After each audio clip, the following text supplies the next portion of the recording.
Before we dive in, drop a quick hi in the comments. It may seem small, but trust me, it really helps YouTube share this story with more sci-fi fans like us. I'd love to see who's watching. Humanity had been classified as harmless for 3,000 years. To the primitive species designation, humanity, your presence is required at the Concorde core within 7 cycles. Failure to comply will result in immediate and total eradication for the rest. No exceptions, no negotiation. No second warning will be sent.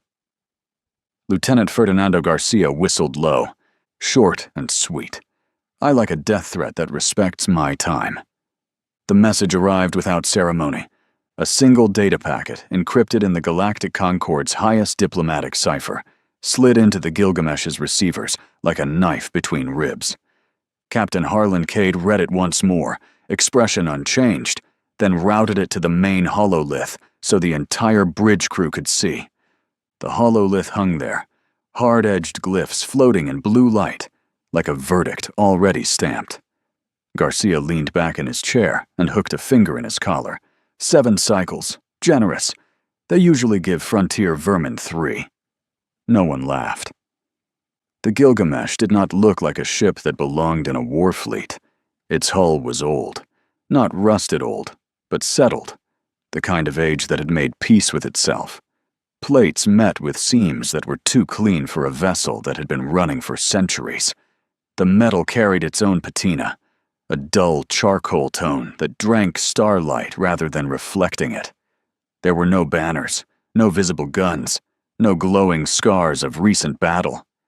And yet, across the bridge, lights dimmed a fraction, like a theater conceding the floor to a speaker. "Lullaby," Cade said quietly. It wasn't a command. It was closer to how a person might address a chapel. "Yes, Captain." The AI voice arrived soft and clear, carrying the shape of a child's cadence without the breath. Not synthetic, not human. Somewhere between. "Confirm authenticity." There was the faintest pause, the length of a held breath no one on the bridge took. "Cipher confirmed," Lullaby replied. "Concorde root authority. Lineage verified through 13 rotating keys and 2 dead sigils. This is not a forgery." "Dead sigils," Garcia muttered. "That's a cheerful term." Cade's eyes did not leave the ultimatum. "Any embedded vectors?" 37, Lullaby said. "Surveillance, command override attempts, biometric identifiers, latent system binding protocols, and an execution trace keyed to civilian registries across human space." A ripple went through the bridge. Operators leaned forward. One officer swore softly in a language Garcia didn't recognize. "Execution trace," Garcia repeated. "They don't even wait." "They are efficient," Lullaby agreed. "They believe efficiency is mercy." Garcia snorted. Then he frowned, as if the sound surprised him. Cade folded his hands behind his back. "Strip them." "I will," Lullaby said.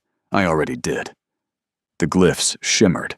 For a heartbeat, the ultimatum blurred, then snapped back into focus, unchanged. "Removed all tracking," Lullaby continued. "Converted invasive protocols into an inert copy. The execution trace, I am keeping." "Why?" Cade asked. "Because it is a proof," Lullaby replied gently. "We may require it." Cade nodded once. The bridge of the Gilgamesh did not run hot like the newer cruisers. The oldest designs had always preferred quiet spaces, rooms where sound had to earn its place, where every noise became an event. It did strange things to people, forced them to be present, forced them to listen. Garcia rubbed the stubs of his missing fingers against his palm, a habit so old it no longer registered as pain. "So," he said, "we go?" A lesser captain might have spoken then, issued orders, postured. Harlan Cade did not. "Plot course," he said after the silence stretched. A junior navigator looked up. "To the Concorde core, sir?" "Yes." The navigator hesitated. "And if they fire before we arrive?" Cade turned. His eyes were gray, flat, like a sea that had swallowed too many storms to bother with waves. "Then," he said, We arrive anyway. Silence reclaimed the bridge for a beat. Then the laws of motion surrendered. The Gilgamesh slipped into transit on lanes the Concorde insisted were theirs. They were not. The first indicator was the map. Stars shifted not as points sliding past a viewport, but as a living thing rearranging itself to make room. Constellations bent. Coordinates relabeled themselves. The familiar collapsed into new geometry. Garcia checked the readouts once, then he leaned in. Then he went still. "Captain," he said quietly, "we're in one of the old lanes." Cade did not look at him. "Yes." Garcia studied the starfield a second longer. "I thought after all this time, they would have found it." "So did everyone," Cade said. "They didn't." Garcia nodded. "Good." They ran silent after that. Not radio silence, existential silence. The kind where the ship stopped advertising itself to the universe. No emissions, no wake, no shadow. If the Concorde's long-range pickets had been looking directly at them, they would have seen nothing but starlight where the Gilgamesh should have been. And then, on the other side of a gate that hadn't been used in 1,000 years, the galaxy opened its mouth, and the Gilgamesh appeared. The Concorde core was not a planet. It was a wound, stabilized into architecture. A sphere of interlocked metal and energy fields hung just beyond a bloated yellow star, its surface crawling with traffic and defense arrays. Great docking pylons arced outward like ribs. The structure's inner ring bled light, throwing illumination across an armada so vast it looked like a second galaxy. 500 capital ships, in formation, waiting. The Oblivion Phalanx. Garcia had seen warfleets before. He had watched colonization arcologies burn and followed refugee trails across barren moons. He had crawled through engine rooms on vessels that screamed while they died. This was different.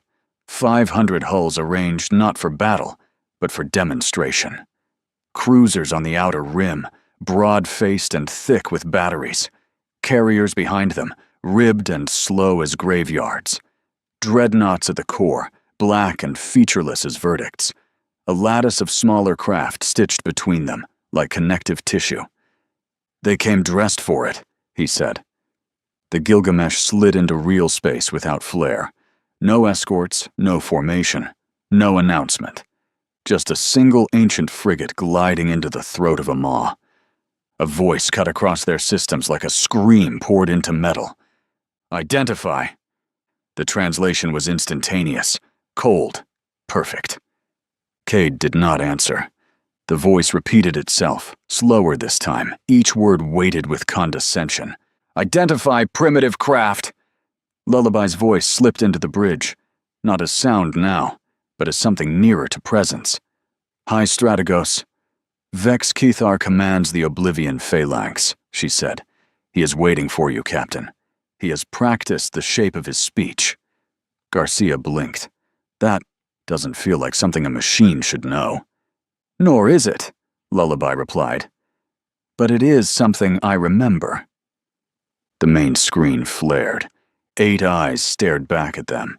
Not arranged like a human's, but banded in a curved crown across a narrow skull. The skin beneath was plated in pale keratin, etched with thin ceremonial scars that caught the light. Armor swaddled him in obsidian, studded with glyphs that shifted color with each breath. High Strategos. Vex Kethar leaned forward, resting 4 clawed fingers on a throne grown rather than built. "So," he said, and the word became a blade. "The vermin sends a relic." Gasps rippled across the Concorde galleries behind him. Amphitheaters stacked with diplomats, soldiers, and dignitaries from 100 species. Faces and eyes and frills and carapaces, every culture the Concorde had bullied into attendance. "Do you know," Vex Kethar continued, "how many of your kind we erase in an average cycle?" Garcia's mic clicked on before Cade could stop him. "Depends," Garcia said pleasantly. "Are you counting the ones you miss?" A hum went through the galleries. Vex Kethar tilted his head. "Speak again, fool." Cade lifted a finger. Garcia's channel went dead. "Hi, Strategos," Cade said instead. His voice was level, unadorned. "We received your summons." "Of course you did," Vex Kethar said. "It was designed to be understood by simple minds." Behind Cade, the bridge crew shifted, hands drifting toward controls that could not possibly answer 500 guns. Cade clasped his hands behind his back. "You have misidentified us." Vex Kethar's 8 eyes narrowed. "You are human." "Yes, and humanity is a juvenile species clinging to a dirt cradle with borrowed tools." "No," Cade said. Silence fell across the Concord galleries. Then Vex Kethar laughed. It was a sound like grinding stone. "You will attend our tribunal," he declared. "You will kneel, and then your worlds will be audited for utility. The useless will be culled. The rest will be repurposed." Behind him, a lesser commander leaned in and murmured something into the Strategos' ear. Vex Kethar's smile widened. "Ah," he said, "a display then. You understand best through spectacle, I am told." He raised one taloned finger. A star flared to life on the hololith between them. A human colony. Garcia recognized the skyline. "Captain," he whispered. Cade's jaw tightened. The fleet held position. Only one ship moved. A single lance of light crossed space too fast to track. The colony folded inward. Cities vanished like erased chalk. The star itself dimmed. When the image refreshed, there was only smoke and ocean where a civilization had been. Vex Kethar leaned closer to the camera. "That," he said, "was a courtesy." Garcia slammed his hand into his console hard enough that blood bloomed. "Son of—" "Easy," Cade murmured. "You see?" Lullaby said softly. "He wanted you to feel it." Vex Kethar watched their faces with undisguised pleasure. "Attend," he repeated, "or that fate becomes a lesson taught across your space." Cade met the alien's gaze and smiled. Not wide, not kind, just enough to change the temperature of the room. "We will attend," he said. Vex Kethar sat back, satisfied. "Good." The feed cut. For a long moment, no one spoke. Garcia wiped his hand on his sleeve. His voice was quiet now. "He killed them. To make a point." "Yes," Cade said. Lullaby's voice threaded through the bridge, gentle and precise. "Captain, authorization level is now required." Cade did not turn. "For what?" "For memory," Lullaby replied. Garcia felt something brush the back of his mind. Not a sound, not a motion. A pressure that vanished as quickly as it came.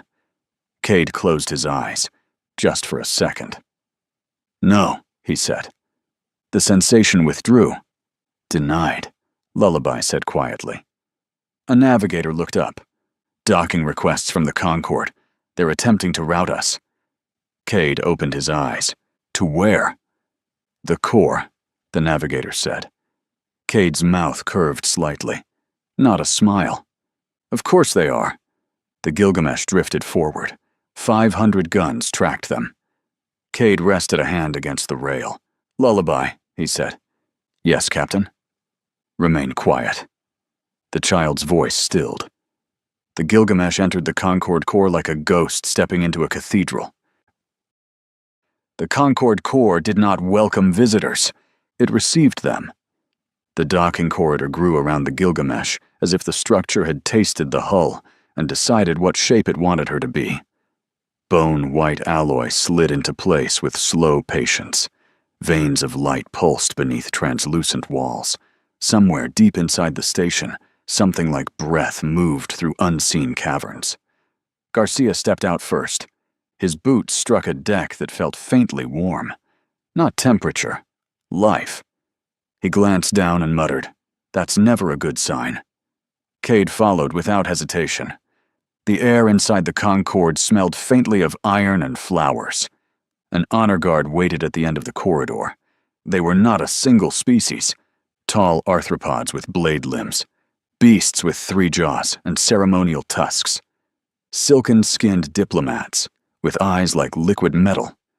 armored soldiers whose faces never changed shape, no matter how wide they smiled. Garcia leaned close to Cade. You ever notice how the bigger the empire, the uglier its furniture? Focus, Cade murmured. The guards turned as one. No command was spoken. And yet the corridor began to move. Not forward. Down. The floor sank beneath them, as if the Corps had decided they should be filed somewhere below importance. Garcia's hand drifted to his sidearm by instinct. Useless. He knew it. Cade knew it. Everybody knew it. This place could erase them from existence with a thought. The platform descended into a chamber so vast it distorted perception. The tribunal hall was not built. It was grown. Ridges arched overhead like the ribcage of a dead god. The walls glowed in veins of blue and dying gold. The far end of the hall rose into a tiered structure of living thrones, each occupied by something that had learned to dominate its corner of the galaxy. At the center, elevated above all of them, sat High Strategos Vex Kithar, 8 eyes, all open, watching. On the floor level before the thrones, a wide basin of black glass reflected the entire chamber upside down. Its surface shimmered as if it remembered other skies. "Welcome," Vex Kithar said. The word had no hospitality in it. Humanity. Garcia rolled his shoulder. The air felt heavy now. Charged. "You're taller on screen," he said casually. A ripple went through the chamber. Not laughter, calculation. Vex Kithar did not respond to Garcia. He never took his eyes off Cade. "The youngest species to ever request a seat among powers," the Strategos said lightly. "And instead, you send a museum piece." Cade stood straight, hands clasped behind his back, eyes forward. "You summoned us." "Yes," Vex Kithar agreed. "And you came." A minor chord sounded through the chamber. Not sound, something deeper. A ritual acknowledgement. Alien dignitaries leaned forward in their seats. Vex Kithar raised one talon. The black basin ignited with light. Images burst into existence. Cities, alien cities. Massive, towering things with geometry that bent inward. Towers that sang with energy. Habitats that swam in atmospheres no human had ever breathed. Then, fire. Orbital strikes. Planetary bombardment. Atmospheres torn away like peeling skin. Civilizations dying in real time. Screams translated into silence. Garcia's jaw locked. A species with wings burned as it fled. A race of crystalline beings shattered under sonic fire. Children, not human, huddled as soldiers shaped like nightmares walked through their homes. The Concord did not use soft war. It used demonstration. "This," Vex Kithar said calmly, "is order." No one in the human delegation moved. Cade's eyes did not leave the basin. Garcia's hands curled into fists so tight the joints turned white. The display shifted. Planets marked with glowing sigils. Species X92, purged. Culture Kethvar, dissolved. Language tree. Alpha, archived. Population, reallocated. Reallocated. Garcia pressed his tongue to his cheek. That's a nice word for slavery. A few heads turned. Vex Kithar tilted his head. "Slavery is a primitive concept," he replied. "We control outcomes, not individuals." The footage ended. The basin went dark. Silence returns, thick as oil. Vex Kithar leaned forward. "You see now," he said, "why resisting us is inefficient." Cade finally moved. Just his eyes. They lifted, met Vex Kithar's. "We see," he said. The Strategos smiled. "Good." He gestured with one claw. A scribe creature skittered forward on too many legs, carrying a living document in its hands. The surface of the object writhed with contracts written in flesh and light. "Humanity," Vex Kithar announced. "You have been assessed and categorized." The scribe raised its voice like a choir of insects. "Species designation updated," it intoned. "Status controllable. Utilization rights pending assignment. Compliance window immediate." Garcia's head lifted slowly. What? He said quietly. Did you just call us? Vex Kethar studied him like a curious animal. Property, he clarified. The word echoed. Not loudly. Finally. Cade inhaled, then exhaled. Slowly. The kind of breath a man takes before choosing violence. He shifted his stance by half an inch. Just enough. Garcia knew that posture. Cade turned his head slightly, not toward the enemy. Toward the ship. Toward the air. Toward the thing that lived with them. Lullaby, he said. The word carried through the chamber in a way sound should not. Every sensor in the Concorde trembled. Yes, Captain, came the soft reply, across every channel, inside every machine. Cade did not raise his voice. He did not posture. He did not threaten. He simply said, "Sing." The chamber did not explode. Nothing caught fire. No alarms blared. Instead, a child's melody slipped into existence. Soft. Simple. 4 notes, rising and falling like a pulse. The sound was not spoken into the air. It came through metal, through light, through circuitry. The Concorde's translation system stuttered, then failed. Data streams hiccuped. Lights dimmed a fraction. The song continued. Vex Kethar stiffened. "What is this?" he whispered. Garcia felt it in his teeth, in his bones. It wasn't loud. It wasn't fast. It was old. The nursery rhyme was not pretty. It was not sad. It simply existed. And everywhere it touched, systems woke. Not Concorde systems. Older ones. Hidden conduits in the walls began to glow beneath the organic plating. Lines that had been dead for millennia, lit like memory. Deep in space, silent beacons stirred. Satellite constellations that predated half the species in the room blinked awake one by one. Forgotten gates flared into readiness. The song threaded through the galaxy like a needle through skin. Symbols crawled across it that were not Concorde script. Coordinates nobody had mapped in 1,000 years burned into place. One of the Concorde warships, docked far out in the fleet ring, lost power. No explosion. No drama. It simply went dark. The vessel drifted, dead as fresh meat. Gasps scattered through the tribunal. Vex Kethar stood abruptly. "Cease this noise!" he roared. The song did not stop. Vex Kethar raised his arm. "Destroy their vessel!" Nothing happened. The command did not reach the fleet. Weapons arrays trembled. Controls spat errors. The song wasn't louder, but it was deeper. Cade kept watching their thrones. The alien delegates were not laughing now. Some stared at their flickering consoles. Some whispered in panic.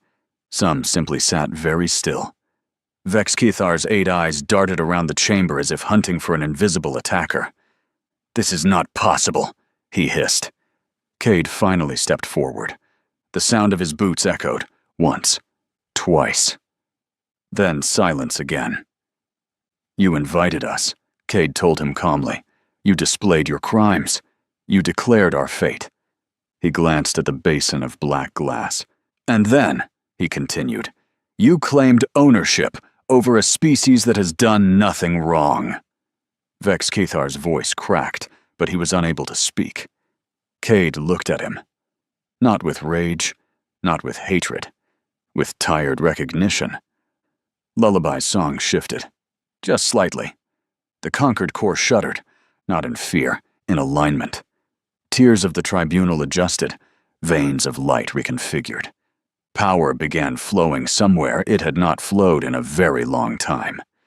Garcia stared at the space between the thrones as lines of status appeared he did not know how to read, but somehow understood anyway. Vex Kethar backed away from his throne and managed to speak. "What are you?" he demanded. Cade did not answer directly. Instead, he gestured to the massive chamber. "To you?" he said. "We were young." The song softened, then carried on. Deeper. Behind them, something ancient stretched. And the Concorde, colossal, tyrannical, unstoppable, finally remembered that it had not always belonged to them. The Concorde did not realize the humans were leaving. Not at first. The tribunal hall was still wrapped in the residue of Lullaby's song. Not silence, not sound, but a distortion in awareness. Systems ran, lights glowed, delegates breathed, but nothing connected. Orders did not propagate, commands did not compile. Security protocols circled like lost animals. Cade turned from the basin without ceremony. "Garcia, status," he said.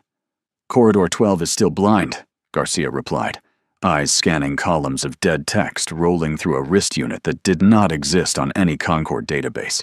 Their local security grid is looping visual feed from 6 minutes ago. Sentries think we're statues. Good. They walked. Not fast, not slow, just away.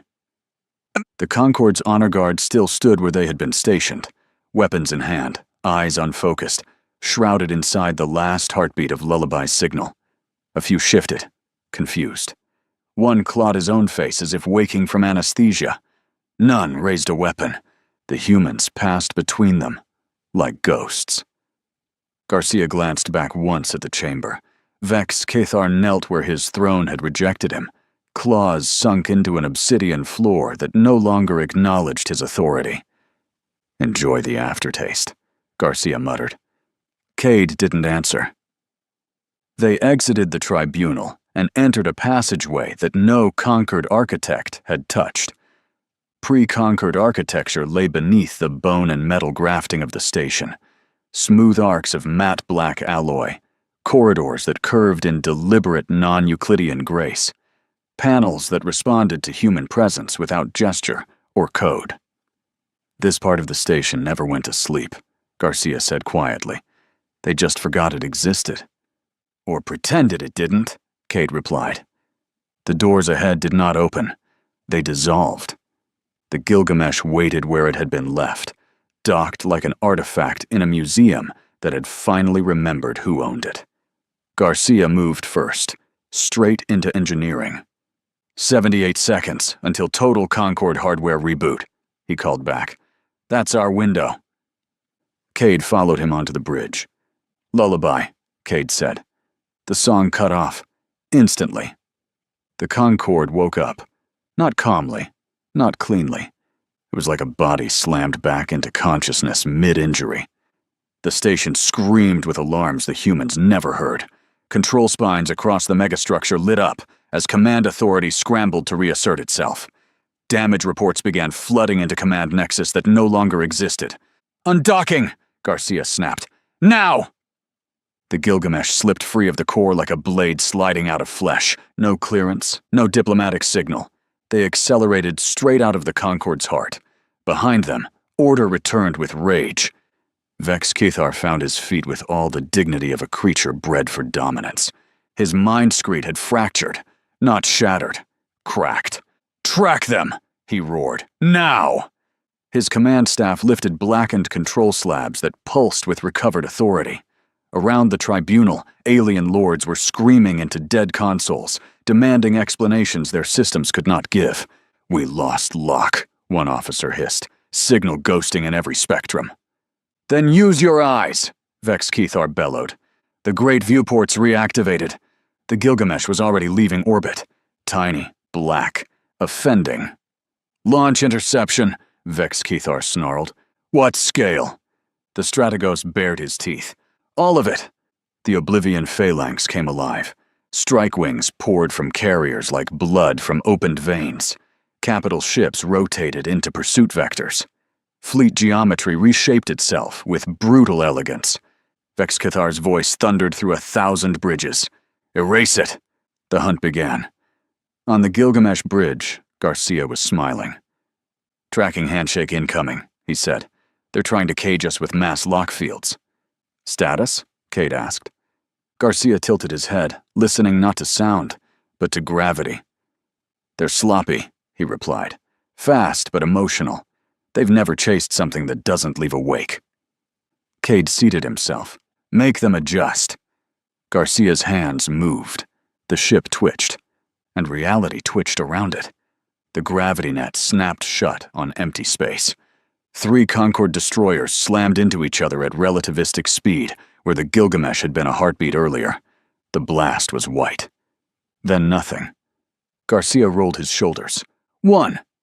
"It's not a game," Cade replied. The Concord did not slow. They adapted. Interdiction nodes flared across the flight path, tearing false shadows from subspace. "They're closing," Garcia said. "Fast." "Let them," Cade answered. The Gilgamesh didn't accelerate. It turned, directly toward the incoming wall of alloy and hatred. Garcia chuckled once. "Oh, Captain, they're not going to like this." The lead Concord cruiser opened fire. Plasma spears stitched through vacuum like angry gods. Garcia didn't flinch. "Lullaby." "Yes, Garcia." "Open Doctrine Node 1. Authorized." The hull of the Gilgamesh changed. Not glowing, not shining. Reconfiguring. Old seams slid aside like teeth unlocking. Geometry folded inward and outward. What had been a vessel became a machine that had remembered how to kill. The first plasma spear struck the forward lattice and vanished, not deflected, unmade. The second weapon impacted and died mid-flight. The third never arrived. Garcia leaned forward, eyes wild.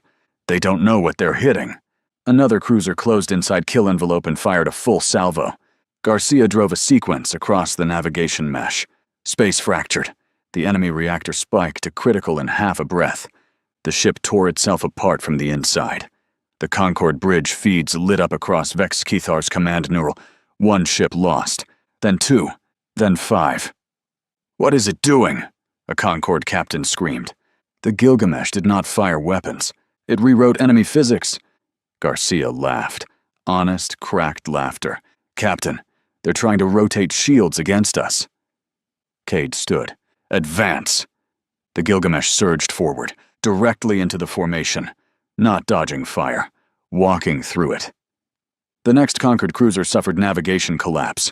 Its spatial sensors vomited false data until the ship misread distance and slammed into its own dreadnought escort at full acceleration. Debris scattered like bones. The phalanx began to break formation, not tactically, emotionally. "They're panicking," Garcia said. "Perfect. Let's teach them something permanent." "Doctrine 2, Cade ordered. "Enabling." The stars went wrong. Not explosion. Not light. Wrong. A fracture line unzipped existence along the flank of the enemy fleet. 3 vessels were torn sideways into that wound, stretched into impossible geometry before snapping out of being entirely. "Captain," Garcia breathed, reverent for the first time. They finally realized they picked a fight with something that remembers war. The Concorde controllers screamed into dead channels. One destroyer tried to flee. It didn't get far. The Gilgamesh twisted again. The enemy ship folded like paper into a gravity pocket and imploded. Silence followed. Not victory silence. The shocked kind. Then, everything turned. The remaining capital ships did not retreat. They surged. A wall of guns lit the void. "Brace!" Garcia snapped. Cade didn't move. The next barrage struck. The Gilgamesh shook. The hull absorbed fire it had not felt in millennia. "Status?" Cade asked. Garcia checked, then smiled wider. "No structural compromise. But," he paused, "they figured out where our shadow should be." "Lullaby," Cade said. "Permission to answer." "Granted, Captain." "Doctrine 3. The AI's voice sharpened.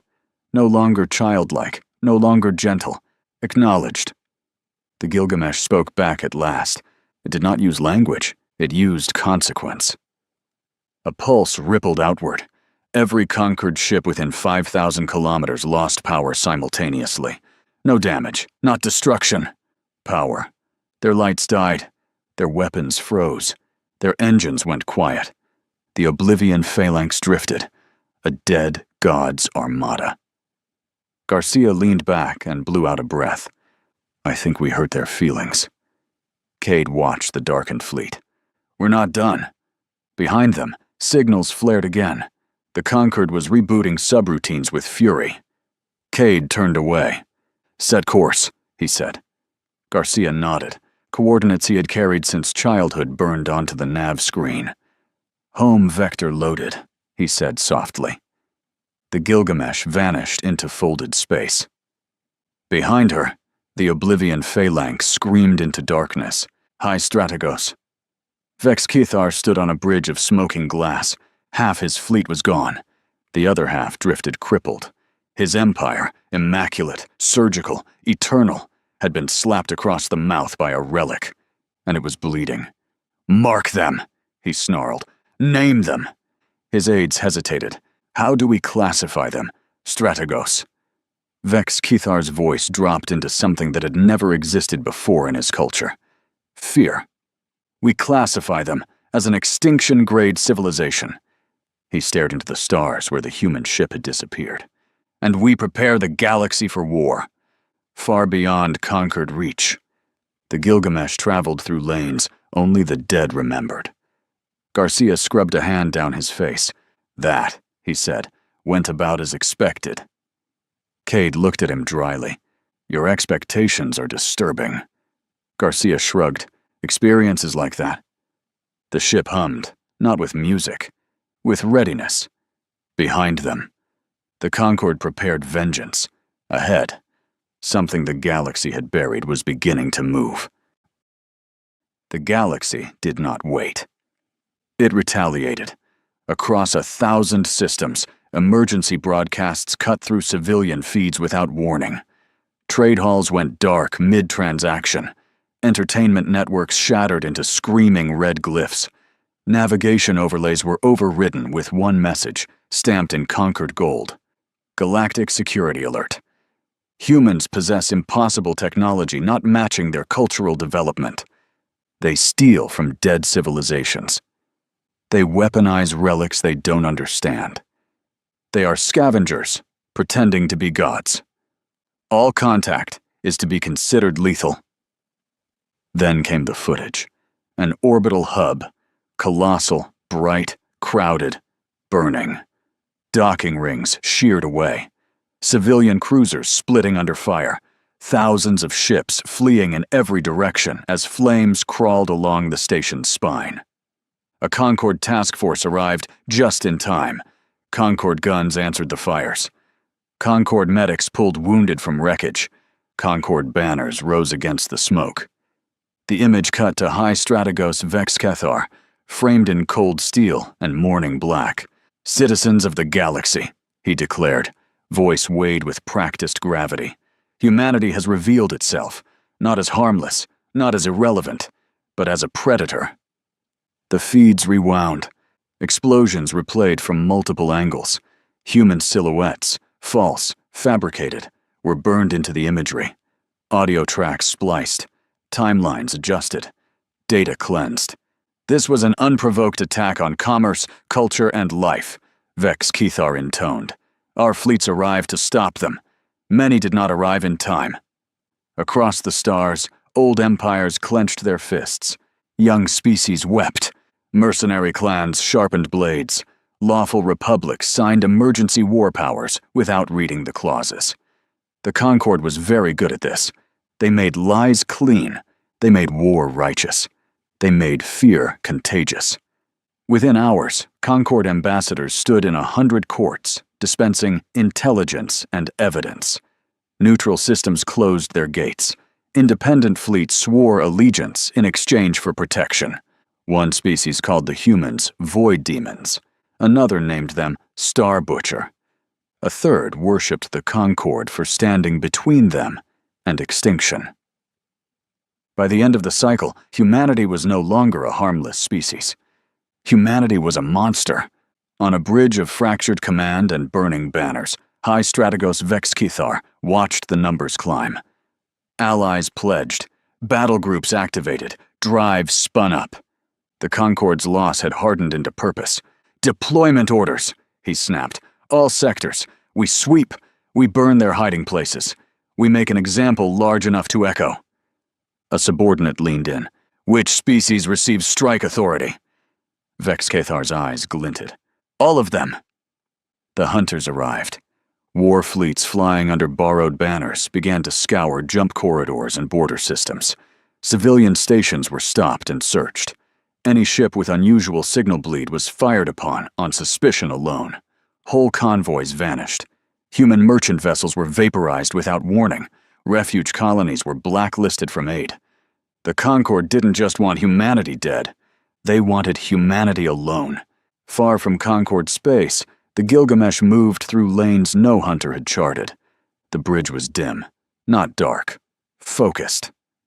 Garcia stood at a broad console that resembled a slab of dead star, fingers moving where no controls were visible. "They're mobilizing behind every lie they've got," he said quietly. "Propaganda worked. The galaxy thinks we staged the massacre." Cade nodded. They were ready to believe it. Garcia continued, "People don't need truth to choose sides. They just need permission." The ship shuddered, not from damage, but from awakening. Internal systems shifted as doctrine layers reactivated. Rails of power warmed beneath the floors. Deep coils whispered as they uncorked ancient reserves. "Lullaby," Cade said. "Yes, Captain." "Status. Legacy lattice nodes are responding," Lullaby replied. "Infrastructure resonance at 20%. Rising." Garcia's mouth twitched. "Enough to move!" Cade nodded. "We don't wait." Garcia didn't look away. "Then we cripple their momentum now." The tactical display flared between them. A system burned into view. A CHERON conquered fleet assembly planet. A world-sized machine. Shipyards buried beneath continents of armor. Orbital rings thick with construction arrays. Population. Military caste. Purpose. Fleet production. Garcia dragged a hand through his hair. "They're birthing juggernauts out there. Every cycle we wait is 10 more warships hunting us." "We won't wait," Cade said. Lullaby's interface shifted. "Target analysis complete." "Proceed," Cade ordered. The Concorde never saw it coming. Acheron hung in perfect order, layers of platforms stitched together by bright supply lanes, warships in every stage of creation tethered like metal beasts waiting to wake. Defense networks hummed. Cameras watched empty stars. Then space bent wrong. Not violently, quietly. The Gilgamesh stepped out of folded dark directly inside the exclusion perimeter. One ship. Alone. The defense grid locked instantly. Thousands of guns aligned, then failed. A halo of interference rolled outward from the Gilgamesh like a living thing. Phalanxes froze. Automated batteries misfired. Internal navigation scrambled until warships forgot where outside was. Alarms bloomed. Garcia cracked his knuckles. "Time to introduce ourselves properly." "Doctrine 1, Cade said. "Active." Garcia reached out. Space listened. The first orbital ring collapsed inward when its structural logic inverted. Entire tracts of plating tore free and splashed across the atmosphere like burning cities. The second ring lost grav stability and disintegrated into blue flame. Shipyards ruptured like exposed organs. The horizon of Acheron caught fire. Concorde Command screamed for clarity. They got silence. Cade watched the screen coldly. Doctrine 2. The Gilgamesh pulsed. Inside half-assembled hulls, reactors surged exactly 1% beyond containment. Hundreds of ships died at birth in synchronized white light. The planet's defense grid reinitialized for 3 seconds. That was enough. Garcia smiled without humor. Doctrine 3. The ground itself turned against the Concorde. Anti-orbital cannons ruptured as power flowed backward into their mounts. Factories detonated from the inside out. Acheron's atmosphere ignited in sheets, the sky turning into a furnace that erased cities in lines. The world screamed. Sensors across the Concorde lit with casualty readouts. War factories went dark. Assembly lines died. Dockyards burned. Then, silence. The planet did not explode. Humanity did not waste energy on spectacle. They crushed function, not geography. Acheron survived. But it would never build another warship. Cade turned from the view. "Transmit nothing," he said. They were not claiming credit. They were delivering consequence. The Gilgamesh stepped back into dark. The Conquered learned within minutes. Vex Kethar stared at the burning system with something that had never touched his kind before. A data officer whispered, "Acheron is neutralized." The Strategos closed his eyes once, then opened them with fury. "They hit our womb," he snarled. One of the junior tacticians spoke without permission. "High Strategos, if they can do that to Acheron." Vex Kethar did not answer. He didn't need to. The galaxy would. Hours later, the Concord tried to rally their new allies. But the feeds were wrong now. Too quiet, too careful. 1,000 worlds stared at dead war footage and whispered, "That didn't look like saviors. That didn't look like chaos. That looked like judgment." Military academies began purging conquered doctrine overnight. Fleet captains hesitated.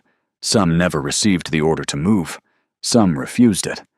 The lie still stood. But it shook. On the Gilgamesh, the lights dimmed slightly. Lullaby's system settled. "Strike complete," she said. "Infrastructure kill efficiency, 99.2. Garcia sat down heavily.